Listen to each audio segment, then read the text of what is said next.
जय हो करौली सरकार की, जय हो सच्चे दरबार की। बोलो राधा रमण हरि बोल हो। भक्तों, इसके पहले का वीडियो आपने देखा। हमारा शरीर हमारा नहीं।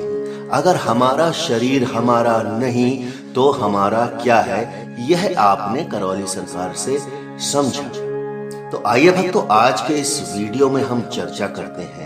ये जो हमारा शरीर है, स्थूल शरीर है, यह कब कैसे छोटे से बड़ा हो जाता है हमको पता भी नहीं चलता है। और जब हमारे शरीर की सेल्स डिस्ट्रॉय होती हैं, नष्ट होती हैं, तो वह शरीर के अंदर ही अंदर सड़ती हैं। अब वह कहाँ जाए, उनको बाहर कैसे निकाला जाए? तो आइए भक्तों, आज यह हम समझते हैं करौली सरकार से।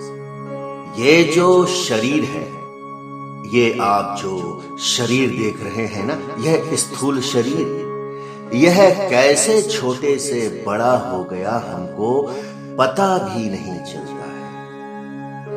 यह होता है अन्न की वजह से। जब आप अन्न ग्रहण करते हैं तो यह आपका शरीर छोटे से बड़ा हो जाता है, और यह प्रक्रिया आपको पता भी नहीं चलती है कि हम छोटे से बड़े कैसे हो गए।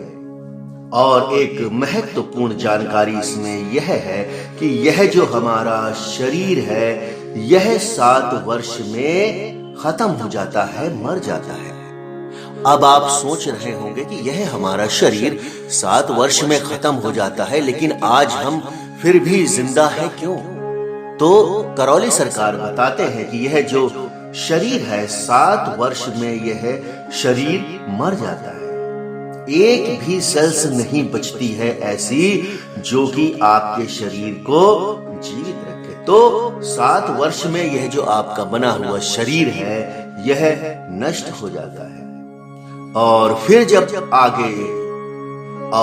जब आगे 7 वर्ष आते हैं, तो उन 7 वर्ष से 14 वर्ष के बीच में फिर आपका शरीर मर जाता है।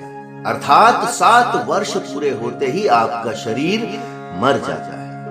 और हर 7 वर्ष में यह शरीर नया भी हो जाता है। जी हाँ, जैसे ही यह शरीर आपका 7 वर्ष में नष्ट होगा, तो इसी के उपरांत अगला समय आएगा, उसमें यह शरीर आपका नया बनेगा।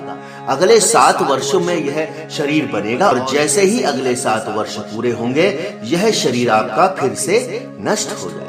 तो कहने का तात्पर्य है, हमारा शरीर वृद्धि करता रहता है, हम छोटे से बड़े हो जाते हैं। अब जब हमारे शरीर में सेल्स नष्ट होती हैं, तो यह जब शरीर में सेल्स हमारी नष्ट होती हैं, तो यह क्या करती हैं? यह प्रक्रिया को तेज करती है। तब क्या होता है? तब आता है हमारे शरीर को बुखार। जी हाँ, फीवर, बुखार आता है, जो कि सेल्स को जो डिस्ट्रॉय हो गई हैं, मर गई हैं, उनको बाहर निकालने के लिए, उनको बाहर कैसे निकाला जाए, यह आपके शरीर से पसीने के द्वारा और भी कई सारी चीजों द्वारा यह आपके बाहर निकलती है।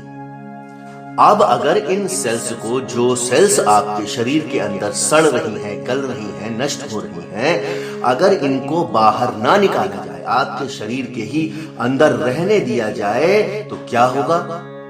रोग बनेगा। अब रोग कई प्रकार के बनते हैं, गांठ के रूप में, त्वचा रोग के रूप में अंदरूनी गांठें बनने लगती हैं। तो बुखार का काम है, जो कि सेल्स डिस्ट्रॉय हो गई हैं, जो कि खराब हो गई हैं, बेकार हो गई हैं, उनको आपके शरीर से बाहर निकालना। एक प्रकार से बुखार आपके शरीर की शुद्धि करता है।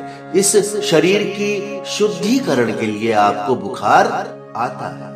अब जब बुखार आता है तो यह क्या करता है? जब बुखार आता है तो सबसे पहले यह आपका भोजन बंद करता है। अब आप कुछ भी खाते पीते नहीं हैं, कुछ भी आपको स्वाद नहीं मिलता है, यहां तक कि पानी का भी स्वाद आपको बिल्कुल भी नहीं मिलता है। अब चूंकि बुखार आया है आपकी शुद्धिकरण के लिए, तो अब जब आपको खाने का स्वाद नहीं मिलता है, तो आप क्या करते हैं? आप अपने स्वादानुसार कुछ खट्टा मीठा चटपटा खाना बनाने के लिए घर में कहते हैं, और जब वह खाना आपको बन के मिलता है, जब आप वह खाते हैं, तो वो जो स्वाद उसका होता है, जो असल में जो स्वाद होना चाहिए, वह भी आपको नहीं मिलता है। वह कहां से मिलेगा? क्योंकि आपके अंदर तो बुखार बसा है जो कि आपकी शुद्धिकरण के लिए आया है।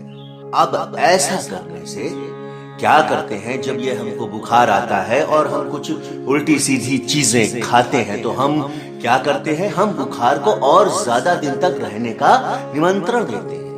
अब बुखार वो जल्दी जाने वाला नहीं है, क्योंकि वह सिर्फ अपना काम करने आया था, लेकिन आपने उसको दूसरे काम पे लगा दिया। आपने किस काम पे लगा दिया? आपने जो भी खाया, अब बुखार का काम है, अब वह उसको पचाएगा, अब वह आपकी शुद्धिकरण छोड़ देगा और वह अब उसको पचाने लगेगा। तो आपने उसको दूसरा काम दे दिया। अब इसको करौली सरकार बताते हैं इस तरीके से समझिए, जैसे कि आश्रम की सफाई कराने के लिए 100 आदमी लगा दिए। अब वह तो आश्रम की सफाई के लिए है, लेकिन यदि आप उनके साथ में खेलने लगेंगे तो वह क्या करेंगे? वह जो 100 आदमी है वह भी आपके साथ खेलने लगेंगे, और जब वह आपके साथ खेलने लगेंगे तो वह अपना काम भूल जाएंगे, अर्थात आश्रम की सफाई रुक जाएगी। तो हम लाए थे उनको आश्रम की सफाई के लिए, लेकिन हमने उनको लगा दिया दूसरे काम पर। वह अब आपके साथ खेल रहे हैं, तो आश्रम की सफाई नहीं हुई, आश्रम की शुद्धि नहीं हुई। बिल्कुल ठीक इसी तरीके से जब बुखार आया है, वह आपके शरीर के शुद्धिकरण के लिए आया है, लेकिन आपने उल्टा सीधा इधर उधर का चटपटा कड़वा भोजन जब उसको दिया, तो अब बुखार क्या करेगा? आपके शरीर को वह जो भोजन आपके शरीर ने ग्रहण किया है उसको पचाएगा। अब वह आपकी शुद्धिकरण को भूल जाएगा। जो सेल्स आपके शरीर के अंदर डिस्ट्रॉय हो रही हैं, नष्ट हो रही हैं, मर गई हैं, जो कि रोग पैदा कर रही हैं, बुखार का काम था उन सभी चीजों को, सेल्स को बाहर निकाल के फेंकना, लेकिन आपने बुखार को दूसरे काम पर लगा दिया, तो वह सेल्स सड़ती रहेंगी और बुखार आपका और ज्यादा दिन तक, क्योंकि आपने उसको निमंत्रण दे दिया है, वह ज्यादा दिन तक बना रहेगा। अब करौली सरकार बताते हैं कि इसी जगह जब जानवर को बुखार आता है तो वह क्या करता है? उसका आप सबसे पसंदीदा भोजन उसके सामने रख दो, जैसे मटर, पनीर या कई अच्छी सारी चीजें आप भोजन के रूप में उसके सामने रख दो, तो वह जानवर क्या करेगा? वह पास में आएगा भोजन के, लेकिन तुरंत वह खाएगा नहीं, अपना मुंह घुमा लेगा। अर्थात कहने का मतलब है वह भोजन ना खाकर अपना मुंह घुमा लेगा। क्यों? ऐसा क्यों? क्योंकि वह जानवर शरीर के रूप में जी रहा है, उसके पास में सूचना नहीं है, उसको जीने के लिए उसका शरीर ही काफी है।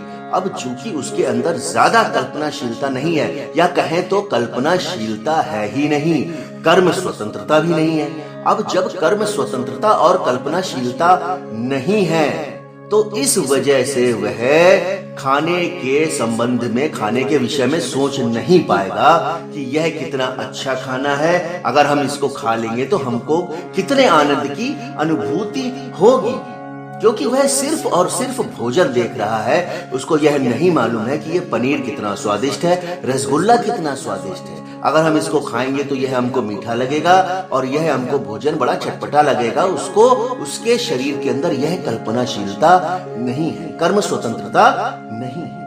अब यह हुआ इस वजह से क्योंकि कल्पनाशीलता और कर्म स्वतंत्रता बिल्कुल भी नहीं है। वह जानवर सिर्फ और सिर्फ अपने शरीर के रूप में जी रहा है। तो भक्तों, आगे भी इसी विषय में हम चर्चा करेंगे, करौली सरकार से समझेंगे कि बुखार जब आता है तो हमको क्या क्या फायदे देकर जाता है। भक्तों, बने रहिए मेरे साथ JBJM फिल्म्स के साथ। तो अगले वीडियो में मैं बहुत ही महत्वपूर्ण और रोचक जानकारी के साथ आपके साथ में मुलाकात करूंगा। तब तक के लिए जय हो करौली सरकार की, जय हो सच्चे दरबार की। बोलो राधा।